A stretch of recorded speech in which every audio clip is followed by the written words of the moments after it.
Hello dear students, കൊമക്സ് ട്യൂട്ടോറിയലിൻ്റെ മറ്റൊരു video ക്ലാസ്സിലേക്ക് സ്വാഗതം. ഫിനാൻഷ്യൽ അക്കൗണ്ടിംഗ് എന്ന സബ്ജക്റ്റിൻ്റെ സെക്കൻഡ് ചാപ്റ്ററായ കമ്പനി അക്കൗണ്ട്സിൻ്റെ 10ാമത്തെ പാർട്ട് വീഡിയോ ആണ് നമ്മൾ ഡിസ്കസ് ചെയ്യാൻ പോകുന്നത്. ഇതുവരെയുള്ള വീഡിയോസിൻ്റെ ലിങ്ക് താഴെ ഡിസ്ക്രിപ്ഷനിൽ കൊടുക്കുന്നതാണ്. ഇനി ഈ വീഡിയോയിൽ നമ്മൾ ഡിസ്കസ് ചെയ്യാൻ പോകുന്നത് ഓവർ സബ്സ്ക്രിപ്ഷൻ എന്ന ടോപ്പിക്കാണ്. അപ്പോൾ എന്താണ് over subscription? Shares are said to be oversubscribed when the number of shares applied for is more than the number of shares offered for issue. Company issue ചെയ്ത ഷെയറിനേക്കാൾ കൂടുതൽ ഷെയർസിന് അപ്ലിക്കേഷൻ ലഭിക്കുമ്പോഴാണ് ഓവർ സബ്സ്ക്രിപ്ഷൻ ഉണ്ടാവുക, അല്ലേ? അതാ പറഞ്ഞത്, when the number of shares applied for is more than the number of shares offered for issue.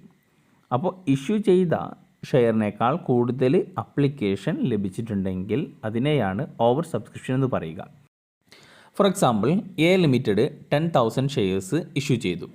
എന്നാൽ applications ലഭിച്ചത് 15,000 ഷെയർസിനാണ്. അപ്പോൾ issue ചെയ്തതിനേക്കാൾ കൂടുതൽ അപ്ലിക്കേഷൻസ് റിസീവ് ചെയ്തു. സോ ഇവിടെ എത്രയാണ് എക്സസ് ആയിട്ട് വന്നിട്ടുള്ളത്? 5,000, അല്ലേ? ഇഷ്യൂ ചെയ്തത് 10,000 ആണ്, പക്ഷേ അതിനേക്കാൾ കൂടുതൽ അപ്ലിക്കേഷൻ എന്ത് ചെയ്തു? റിസീവ് ചെയ്തു. അപ്പോൾ ഈ ഒരു സിറ്റുവേഷനെയാണ് എന്ത് പറയുന്നത്? ഓവർ സബ്സ്ക്രിപ്ഷൻ എന്ന് പറയുന്നത്. ക്ലിയർ? സാധാരണ ഫിനാൻഷ്യലി സ്ട്രോങ് ആയിട്ടുള്ള നല്ല റെപ്യൂട്ടേഷൻസ് ഉള്ള കമ്പനിയാണ് ഷെയർ ഇഷ്യൂ ചെയ്യുമ്പോൾ ഓവർ സബ്സ്ക്രിപ്ഷൻ ഉണ്ടാവാറ്, അല്ലേ? അപ്പോൾ ആൾക്കാർക്ക് ഓൾറെഡി ഫെമിലിയർ ആയിട്ടുള്ള നല്ല ഫിനാൻഷ്യലി വെൽ സെറ്റപ്പ് ആയിട്ടുള്ള കമ്പനി ഷെയർ ഇഷ്യൂ ചെയ്യുമ്പോൾ ആ ഷെയർ വാങ്ങാൻ കൂടുതൽ ആൾക്കാർ റെഡിയാകും. ഓക്കെ, അപ്പോൾ അങ്ങനെയുള്ള കമ്പനികൾ ആ ഷെയർ ഇഷ്യൂ ചെയ്യുമ്പോഴാണ് ഈ ഓവർ സബ്സ്ക്രിപ്ഷന് സാധാരണ ഉണ്ടാകാറ്. ഇനി ഓവർ സബ്സ്ക്രിപ്ഷൻ ഉണ്ടായാൽ എങ്ങനെയാണ് അക്കൗണ്ടിങ് ട്രീറ്റ്മെൻറ്റ് ചെയ്യേണ്ടത് എന്നുള്ളതാണ് നമ്മൾ ഡിസ്കസ് ചെയ്യാൻ പോകുന്നത്. When there is N over subscription, the 3 alternative are available deal with the situation. They are, അപ്പോൾ ഓവർ സബ്സ്ക്രിപ്ഷൻ ഉണ്ടായി കഴിഞ്ഞാൽ 3 ആൾട്ടർനേറ്റീവിൽ നമുക്ക് ഈ സിറ്റുവേഷൻ എന്ത് ചെയ്യാം? ഡീൽ ചെയ്യാം. ഫസ്റ്റത്തെ കേസ് പറയുന്നത് accept some application in full and totally reject the others. കുറച്ച് അപ്ലിക്കേഷൻസ് ഫുള്ളായിട്ടും ആക്സെപ്റ്റ് ചെയ്യുക, ബാക്കിയുള്ളത് ഫുള്ളായിട്ട് ടോട്ടലി ആയിട്ട് എന്ത് ചെയ്യുക? റിജക്റ്റ് ചെയ്യുക. അപ്പോൾ നമ്മളുടെ എക്സാമ്പിൾ എടുക്കുകയാണെന്നുണ്ടെങ്കിൽ നമ്മൾ ഇഷ്യൂ ചെയ്ത ഷെയർസ് എത്രയാണ്? 10,000 ഷെയർസാണ് ഇഷ്യൂ ചെയ്തത്. ഓക്കെ, എന്നാൽ അപ്ലിക്കേഷൻസ് റിസീവ് ചെയ്തത് എത്രയാണ്? എത്ര അപ്ലിക്കേഷൻ കിട്ടി? 15,000 അപ്ലിക്കേഷൻ കിട്ടി. അപ്പോൾ നമ്മൾ എന്ത് ചെയ്യുന്നു? ഇവിടെ 10,000 അപ്ലിക്കേഷൻസ് ആക്സെപ്റ്റ് ചെയ്യുന്നു, 5,000 ഫുള്ളായിട്ടും റിജക്റ്റ് ചെയ്യുന്നു. അതാണ് ഫസ്റ്റത്തെ ആൾട്ടർനേറ്റീവ്. ഓക്കെ, ദെൻ രണ്ടാമത്തെ കേസ് പറയുന്നത്, രണ്ടാമത്തെ ആൾട്ടർനേറ്റീവ് മേക്ക് പ്രൊറാട്ട ഡിസ്ട്രിബ്യൂഷൻ. ഈ പ്രൊറാട്ട ഡിസ്ട്രിബ്യൂഷൻ എന്ന് പറയുമ്പോൾ അവിടെ പ്രൊപ്പോർഷനേറ്റ് ഡിസ്ട്രിബ്യൂഷൻ ആണ് ഉദ്ദേശിക്കുന്നത്. പ്രൊറാട്ട എന്ന് പറഞ്ഞു കഴിഞ്ഞാൽ പ്രൊപ്പോർഷനേറ്റ് എന്ന് മനസ്സിലാക്കാം. അപ്പോൾ പ്രൊറാട്ട ഡിസ്ട്രിബ്യൂഷൻ എന്ന് പറഞ്ഞു കഴിഞ്ഞാൽ അപ്ലൈ ചെയ്തവർക്കെല്ലാവർക്കും ഒരു പ്രൊപ്പോർഷനേറ്റ് ആയിട്ടുള്ള റേഷ്യോയിൽ ഷെയർ ഇഷ്യൂ ചെയ്യുന്നു. അപ്പോൾ പ്രൊറാട്ട ഡിസ്ട്രിബ്യൂഷനിൽ അപ്ലൈ ചെയ്തിട്ടുള്ള എല്ലാവർക്കും ഷെയർ ലഭിക്കും. പക്ഷേ അവർ അപ്ലൈ ചെയ്ത മുഴുവൻ ഷെയർ ലഭിക്കില്ല, പകരം ഒരു റേഷ്യോ വെച്ചിട്ടാണ് ഷെയർ ലഭിക്കുക. ഓക്കെ, അപ്പോൾ അതിൻ്റെ പ്രോബ്ലംസ് നമ്മൾ ഈ വീഡിയോയിൽ തന്നെ ഡിസ്കസ് ചെയ്യുന്നുണ്ട്. ഇനി മൂന്നാമത്തെ ആൾട്ടർനേറ്റീവാണ് a combination of the above 2 alternative. ഈ രണ്ട് ആൾട്ടർനേറ്റീവിൻ്റെ കോമ്പിനേഷൻ എന്ന് പറയുമ്പോൾ കുറച്ച് ഷെയർസ് ആക്സെപ്റ്റ് ചെയ്യുന്നു, കുറച്ച് റിജക്റ്റ് ചെയ്യുന്നു, പിന്നെ ബാക്കിയുള്ളതിനെ പ്രൊറാട്ട ബേസിസിലും എന്ത് ചെയ്യുന്നു? ഡിസ്ട്രിബ്യൂട്ട് ചെയ്യുന്നു. അതാണ് A combination of the above 2 ആൾട്ടർനേറ്റീവോട് ഉദ്ദേശിക്കുന്നത്. അപ്പോൾ ഈ 3 ആൾട്ടർനേറ്റീവിലും നമുക്ക് ഓരോ ക്വസ്റ്റ്യൻസ് വീതം ഡിസ്കസ് ചെയ്യാം. ഓക്കെ, സോ ഫസ്റ്റ് ആൾട്ടർനേറ്റീവ് എന്താണ്? Accept some application in full and totally reject the others, അല്ലേ? അപ്പോൾ ഇവിടെ director may decide to accept some application in full and totally reject the others. Directors കുറച്ച് shares അല്ലെങ്കിൽ കുറച്ച് share applications ഫുള്ളായിട്ടും accept ചെയ്യുന്നു, ബാക്കിയുള്ളത് ടോട്ടലി ഫുള്ളായിട്ടും അതെന്ത് ചെയ്യുന്നു? റിജക്റ്റ് ചെയ്യുന്നു. അതാണ് ഫസ്റ്റ് ആൾട്ടർനേറ്റീവ്. ഒരു എക്സാമ്പിൾ പറയുകയാണെന്നുണ്ടെങ്കിൽ, if a company invite application for 15,000 shares and receive application for 18,000 shares, the director may totally reject the application for 3,000 shares which are in excess of the required number. അപ്പോൾ ഈ എക്സാമ്പിളിൽ company issue ചെയ്തത് 15,000 shares ആണ്. എന്നാൽ കമ്പനിക്ക് ലഭിച്ചത് എത്രയാണ്? 18,000 shares. അപ്പോൾ excess ആയിട്ട് കിട്ടിയിട്ടുള്ള ഈ 3,000 ഷെയർസ് എന്ത് ചെയ്യുന്നു? ഫുള്ളായിട്ടും റിജക്റ്റ് ചെയ്യുന്നു.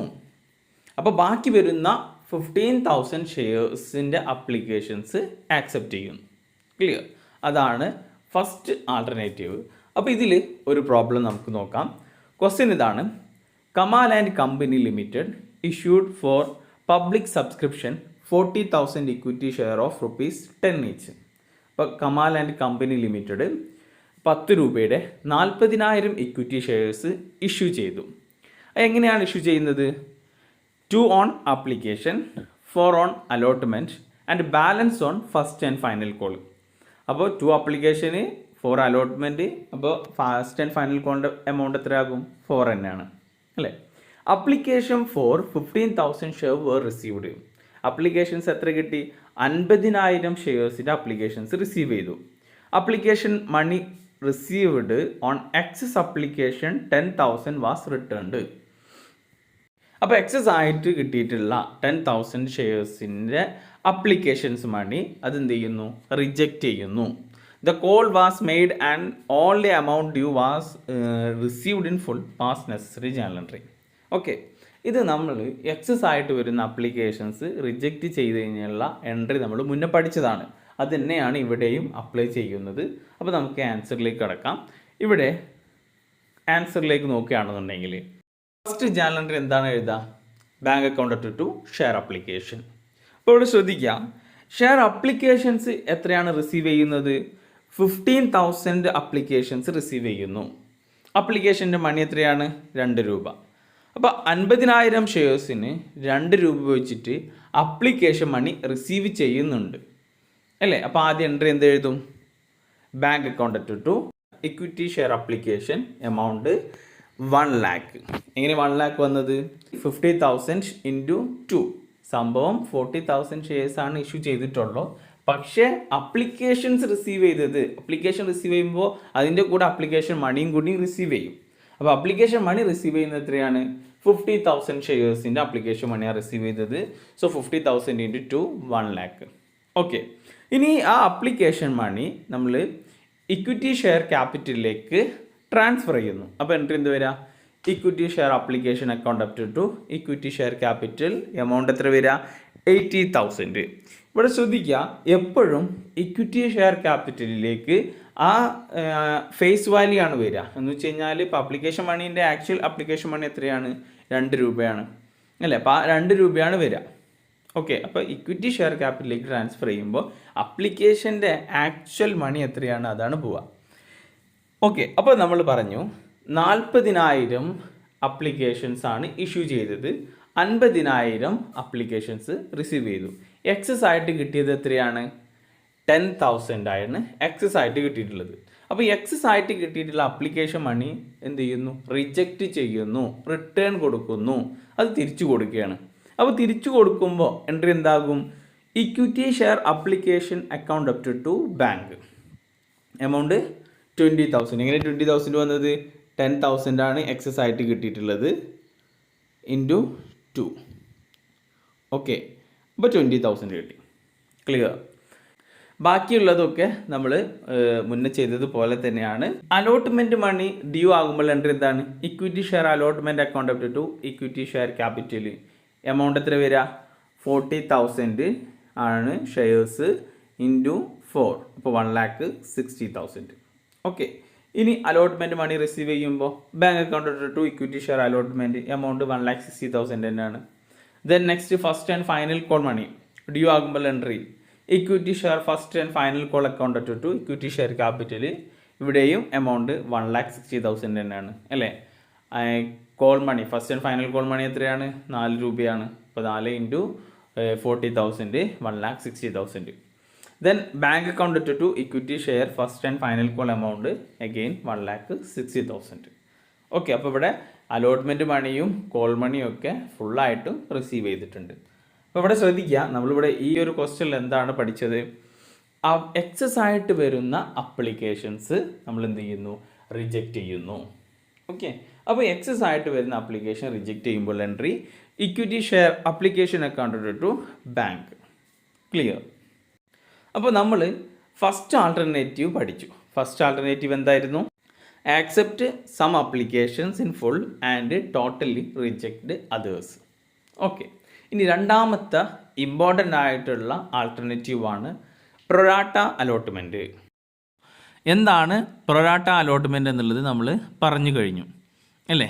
എന്താണ് പ്രൊറാട്ട അലോട്ട്മെൻറ്റ്? അപ്പോൾ ഇവിടെ നോക്കുക. The director can take a proportionate distribution of shares available for allotment among the applicant for shares. In such a situation, all the applicant get allotment but lesser number of shares than they have applied for. ആദ്യം ശ്രദ്ധിക്കുക, over subscription ഉണ്ടായാലാണ് company പ്രൊറാട്ട allotment നടത്തൽ. അപ്പോൾ over subscription ഉണ്ടായി കഴിഞ്ഞാൽ അഥവാ issue ചെയ്ത ഷെയറിനേക്കാൾ കൂടുതൽ applications ലഭിക്കുമ്പോൾ എല്ലാ അപ്ലിക്കൻസിനും അവർ അപ്ലൈ ചെയ്ത ഷെയർസ് മുഴുവൻ ലഭിക്കുന്നതിന് പകരം എന്ന് വെച്ച് കഴിഞ്ഞാൽ അവർ എത്ര ഷെയർസിനാണോ അപ്ലൈ ചെയ്തത് അത് കൊടുക്കുന്നതിന് പകരം അവർ അപ്ലൈ ചെയ്ത ഷെയർസിൻ്റെ അടിസ്ഥാനത്തിൽ ഒരു റേഷ്യോ പ്രകാരം പ്രൊപ്പോർഷനായിട്ടായിട്ട് ഡിസ്ട്രിബ്യൂട്ട് ചെയ്യുന്ന രീതിയാണ് പ്രൊറാട്ട അലോട്ട്മെൻറ്റ്. അപ്പോൾ ഇവിടെ അപ്ലൈ ചെയ്തപ്പോൾ എല്ലാവർക്കും ഷെയർ ലഭിക്കും. പക്ഷേ അപ്ലൈ ചെയ്ത ഷെയർ മുഴുവനും ലഭിക്കില്ല, അതിനേക്കാൾ കുറവാണ് കിട്ടുക. ഒരു ഇക്വിറ്റബിൾ റേഷ്യോ വെച്ചിട്ട് ഡിസ്ട്രിബ്യൂട്ട് ചെയ്യും. അതാണ് പറഞ്ഞത്, this will be arrived at by the ratio which the number of shares to be allotted bear to the number of shares applied for. This is called prorata or proportionate or partial allotment എന്നൊക്കെ പറയും. Okay, അപ്പോൾ പ്രൊറാട്ട allotment എന്നുള്ളത് നിങ്ങൾക്ക് മനസ്സിലായിട്ടുണ്ടാകും. ഇനി ഒരു company പ്രൊറാട്ട allotment നടത്തിയാൽ excess ആയിട്ട് കിട്ടിയിട്ടുള്ള ആപ്ലിക്കേഷൻ മണി അലോട്ട്മെൻറ്റ് മണിയുടെ കൂടെയോ അല്ലെങ്കിൽ കോൾ മണിയുടെ കൂടെയോ അഡ്ജസ്റ്റ് ചെയ്യും. ഓക്കെ, ഫോർ എക്സാമ്പിൾ നോക്കാം. എ ലിമിറ്റഡ് 500 ഷെയർസ് ഇഷ്യൂ ചെയ്തു. എന്നാൽ ആപ്ലിക്കേഷൻസ് റിസീവ് ചെയ്തത് 1000 ഷെയർസിനാണ്. അപ്പോൾ അതിൽ മെയിനായിട്ടും 4 പേരാണ് ഈ 1000 ഷെയർസിന് ആപ്ലിക്കേഷൻസ് കൊടുത്തവർ. അപ്പോൾ mister A 300 shares, mister B 200, C 400, D 100. Okay, അപ്പോൾ ഇങ്ങനെയാണ് അപ്ലിക്കേഷൻസ് റിസീവ് ചെയ്തത്. 1000 ഷെയർസിൻ്റെ അപ്ലിക്കേഷൻസ് 4 ആൾക്കാരിൽ നിന്നാണ് റിസീവ് ചെയ്തിട്ടുള്ളത്. ഓക്കെ, അപ്പോൾ ഇഷ്യൂ ചെയ്തതിനേക്കാൾ കൂടുതൽ ഷെയർസിന് അപ്ലിക്കേഷൻസ് റിസീവ് ചെയ്തിട്ടുണ്ട്. അപ്പോഴാണല്ലോ ഓവർ സബ്സ്ക്രിപ്ഷൻ വരിക. അപ്പോൾ ഇവിടെ കമ്പനി തീരുമാനിക്കുകയാണ് 2 ഷെയർ അപ്ലൈ ചെയ്തവർക്ക്, 2 ഷെയറിന് വേണ്ടി അപ്ലൈ ചെയ്തവർക്ക് 1 ഷെയർ എന്ത് ചെയ്യുക, കൊടുക്കുക. ഓക്കെ, അപ്പോൾ 2:1 എന്നൊരു റേഷ്യോയിൽ ഡയറക്ടേഴ്സ് ഡിസൈഡ് ചെയ്തു.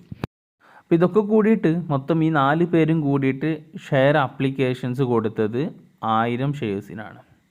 എന്നാൽ കമ്പനി ഇഷ്യൂ ചെയ്തത് എത്ര ഷെയറാണ്? 500 ഷെയർസാണ്.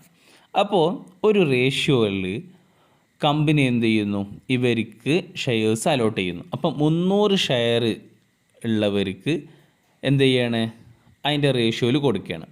അപ്പോൾ 1/2 അല്ലേ? 2 ഷെയർ ഉള്ളവർക്ക് 1 ഷെയർ കൊടുക്കുന്നു. അങ്ങനെയാണെന്നുണ്ടെങ്കിൽ 150 ഷെയറാണ് എക്ക് കിട്ടുക. അപ്പോൾ ബിക്ക് എത്രയാകും? 100 ഷെയർസ്. അപ്പോൾ സിക്ക് 200 ഷെയർസ് ആൻഡ് മിസ്റ്റർ ഡിക്ക് 50 ഷെയർസ്. അപ്പോൾ ഇതൊക്കെ കൂടി കൂട്ടുമ്പോൾ എത്ര വരും? 500 ഷെയർസ് വരും. ഓക്കെ, ഇനി പ്രൊറാട്ട അലോട്ട്മെൻറ്റ് മറ്റൊരു എക്സാമ്പിൾ നോക്കുക. If a company receive application for 30,000 shares in the event of application for 10,000 shares being invited. അപ്പോൾ ഷെയർസ് ഇൻവൈറ്റ് എത്രയാണ്? 10,000 ഷെയർസ് ആണ്. പക്ഷേ അപ്ലിക്കേഷൻസ് റിസീവ് ചെയ്തത് 30,000 ഷെയർസിനാണ്. എക്സസ് ആയിട്ട് കിട്ടിയിട്ടുണ്ട്. 1 share would be allotted to the applicant for every 3 shares. എന്ന് വെച്ചാൽ 3 share ഉള്ളവർക്ക് 1 ഷെയർ എന്ത് ചെയ്യുന്നു, അലോട്ട് ചെയ്യുന്നു. അപ്പോൾ എങ്ങനെയാണ്, മൊത്തം ഇഷ്യൂ ചെയ്ത ഷെയർ എത്രയാണ്? 10,000 ആണ്. പക്ഷേ അപ്ലിക്കേഷൻസ് റിസീവ് ചെയ്തത് എത്രയാണ്? 30,000. അപ്പോൾ റേഷ്യോ എന്ത് വരും? 1/3, ദാറ്റ് ഈസ് 1:3. 1:3 എന്ന് പറയുമ്പോൾ 3 ഷെയറിന് അപ്ലൈ ചെയ്തവർക്ക് 1 ഷെയർ കൊടുക്കാം. ക്ലിയർ? ഇനി ഇതുമായി ബന്ധപ്പെട്ടുള്ള ഒരു ക്വസ്റ്റ്യൻ നോക്കാം. ക്വസ്റ്റ്യൻ ഇതാണ്: A limited company invited application four 1 lakh equity shares of ₹10 each payable as under. അപ്പോൾ എ ലിമിറ്റഡ് 10 രൂപയുടെ 1 lakh ഇക്വിറ്റി ഷെയർസ് ഇഷ്യൂ ചെയ്തു, അപ്ലിക്കേഷൻസിന് ഇൻവൈറ്റ് ചെയ്തു. അപ്പോൾ എങ്ങനെയാണ് അപ്ലിക്കേഷൻ കൊടുത്തിട്ടുള്ളത്? 2 ആണ്, അലോട്ട്മെൻറ്റ് 3 ആണ്, അതേപോലെ ഫസ്റ്റ് കോളിന് 2 ആൻഡ് സെക്കൻഡ് ആൻഡ് ഫൈനൽ കോളിന് 3 പെർ ഷെയർ. ഇങ്ങനെയാണ് ആ ഷെയറിനെ ഡിവൈഡ് ചെയ്തിട്ടുള്ളത്. അപ്ലിക്കേഷൻസ് 2 ലക്ഷത്തിന് ഉള്ള ഷെയർസിൻ്റെ അപ്ലിക്കേഷൻസ് റിസീവ് ചെയ്തു എന്ന് 1 January 2010. And allotment was made on 1 February 2010. The director decided to make a pro rata allotment of 50% of shares applied for by every applicant to apply the balance of application money toward the amount due on allotment and to refund the amount remaining thereafter. Pass necessary journal entry. Okay, അപ്പം applications receive ചെയ്ത് എത്രയാണ്? 2 lakh ഷെയർസിൻ്റെ applications receive ചെയ്തു. അപ്പോൾ ഇവിടെ directors എന്താണ് തീരുമാനിച്ചിട്ടുള്ളത്? 50% പ്രൊറാട്ട അലോട്ട്മെൻറ്റിൽ കൊടുക്കാൻ. എന്ന് വെച്ച് കഴിഞ്ഞാൽ 2:1, 2 ഷെയറിന് അപ്ലൈ ചെയ്തവർക്ക് 1 ഷെയർ കൊടുക്കുക. ഓക്കെ, അപ്പോൾ നമുക്ക് ആദ്യം എന്ത് ചെയ്യാണ്? അപ്ലിക്കേഷൻസ് മണി റിസീവ് ചെയ്യുന്നതിൻ്റെ ജേണൽ എൻട്രിയാണ് നോക്കേണ്ടത്. അപ്ലിക്കേഷൻസ് മണി റിസീവ് ചെയ്യുന്നത് എത്ര ഷെയർസിൻ്റെ അപ്ലിക്കേഷൻ മണിയാണ് റിസീവ് ചെയ്യുന്നത്? 2 lakh ഷെയർസിൻ്റെ അപ്ലിക്കേഷൻ മണിയാണ് റിസീവ് ചെയ്യുന്നത്, അല്ലേ? അപ്പോൾ 2 lakh ഷെയർസിൻ്റെ അപ്ലിക്കേഷൻ മണി റിസീവ് ചെയ്യുന്നു. എത്ര രൂപ വെച്ചിട്ടാണ്? 2 രൂപ വെച്ചിട്ട്. ജേണൽ എൻട്രി എന്താകും? Bank account to share application amount 4 lakh. Clear? Amount 4 lakh. ഇനി ഈ ഷെയർ അപ്ലിക്കേഷൻ മണി എന്തിലേക്ക് ട്രാൻസ്ഫർ ചെയ്യുന്നു? ഇക്വിറ്റി ഷെയർ ക്യാപിറ്റലിലേക്ക് ട്രാൻസ്ഫർ ചെയ്യുന്നു. എക്സസ് ആയിട്ട് കിട്ടിയിട്ടുള്ള അപ്ലിക്കേഷൻ മണി നമ്മൾ എന്ത് ചെയ്യുന്നു? അലോട്ട്മെൻറ്റ് മണിയിലേക്ക് അഡ്ജസ്റ്റ് ചെയ്യുന്നു. അപ്പോൾ എക്സസ് ആയിട്ട് കിട്ടിയിട്ടുള്ളത് എത്രയാണ്? 2 lakh ആണ്. ഈ 2 lakh എമൗണ്ട് എന്തിലേക്ക് അഡ്ജസ്റ്റ് ചെയ്യുന്നു? ഷെയർ അലോട്ട്മെൻറ്റിലേക്ക് അഡ്ജസ്റ്റ് ചെയ്യുന്നു. അപ്പോൾ എൻട്രി എന്താകും? ഇക്വിറ്റി ഷെയർ അപ്ലിക്കേഷൻ 4 lakh ആണ് ഇക്വിറ്റി ഷെയർ അപ്ലിക്കേഷൻ അക്കൗണ്ടിൽ ഉള്ളത്. അതിൽ 2 lakh ഷെയർ ക്യാപിറ്റലിലേക്ക് ട്രാൻസ്ഫർ ചെയ്തു. ഓക്കെ, അപ്പോൾ 2 lakh ആണ് ട്രാൻസ്ഫർ ചെയ്തത്. കാരണം യഥാർത്ഥ ആക്ച്വൽ ഡ്യൂ എത്രയാണ്? ₹2 ആണ്.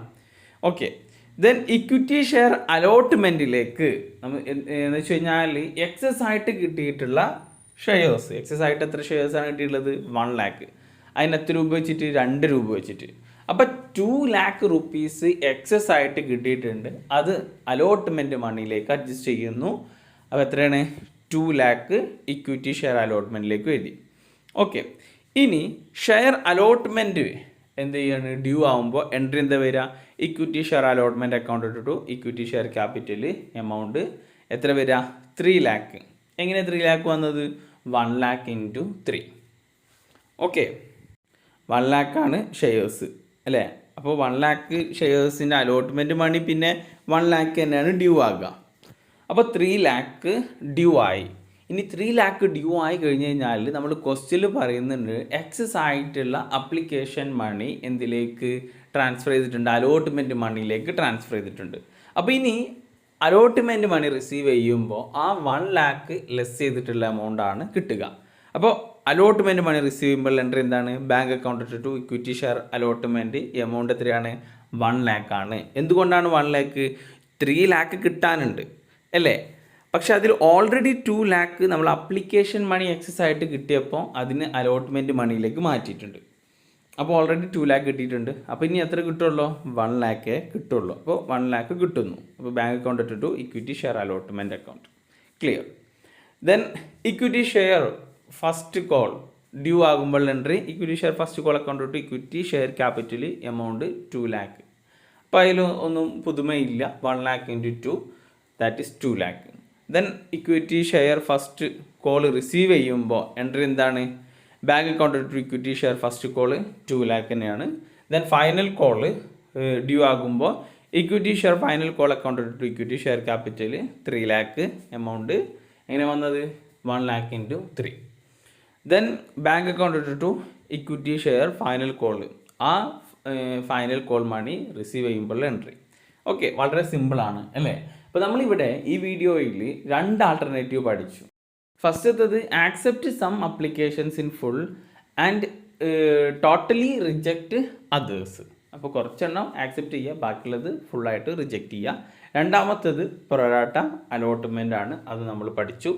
ഇനി മൂന്നാമത്തെ ആൾട്ടർനേറ്റീവ് എന്ന് പറഞ്ഞു കഴിഞ്ഞാൽ ഇത് രണ്ട് പഠിച്ചു കഴിഞ്ഞാൽ മൂന്നാമത്തെ ആൾട്ടർനേറ്റീവ് ചെയ്യാം, കാരണം അതിൻ്റെ രണ്ടിൻ്റെയും കോമ്പിനേഷനാണ് ഈ തേർഡ് ആൾട്ടർനേറ്റീവ്. അപ്പോൾ അതിൽ നമുക്കൊരു 2-3 പ്രോബ്ലംസ് ചെയ്യാനുണ്ട്. അപ്പോൾ ആ പ്രോബ്ലംസ് നമ്മൾ നെക്സ്റ്റ് വീഡിയോയിൽ ഡിസ്കസ് ചെയ്യും. ഓക്കെ, അപ്പോൾ ഈ വീഡിയോ നിങ്ങൾക്ക് ബെനിഫിറ്റ് ആയിട്ട് തോന്നിയിട്ടുണ്ട് എങ്കിൽ നിങ്ങളുടെ കൂട്ടുകാരിലേക്കും ഷെയർ ചെയ്യുക. അപ്പോൾ thank you for watching. Will see next class.